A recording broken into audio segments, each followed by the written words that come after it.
Deməli, burada, aha, deməli azotun oksidləri sual 29. Azotun 2 dənə oksidini verir. Uşaqlar, sual verirəm sizə. Azotun neçə dənə oksidi var? Hansılardır? 5 tane. Deməli var N2O, NO, N2O3, NO2, bir də N2O5.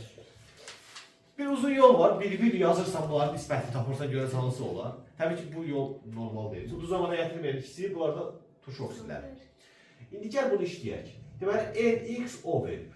Uşaqlar, burada görürəm ki oksigen neçə uşaqlar? Bir dənə. Bir dənə oksigen kütləsi neçə qram olur? Bunu mən burada gördüm. Baxan kimi gördüm. Bir də bunun verdikləri var. Bu mənə bu maddənin 22 qramını verib. Nə qədərini verib? 22 qramını verib. Hansı ki 14 qramı deyil azotdur. Əgər 14 qram azotdursa, oksigene neçə qram qalır 22-dən? 8 qram. Axı bu normal deyil. Oksigen normalda neçə olmalıdır? 16. Yəni neçə dəfə çox? 25. Əgər oksigen 2 dəfə çox olursa, o zaman azot da 2 dəfə, yəni 28 qram olmalıdır. 28 qram olmasa da x neçə olmalıdır? 2. Yəni N2O olmalıdır. Gəlin indi bura. NXOY verib. Nə verib? NXOY. X-i tapmışam, x neçədir? 2. Şimdi burada bu işləyək. 2 demək neçə qram deməkdir? 28. Mənə bu neçə qram verib bəs? 14. 38 qram verib.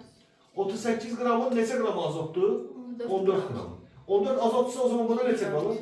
24 qram da buna qalır. Azot 2 dəfə çox olmalıdır axı. O zaman buna 2 dəfə çox neçə olmalıdır? 48. 48 qram oksigen neçə oksigendir? 3 dənə. Bu da N2O3'dür. Şu ikisini tapdıq, 20 də tapdıq.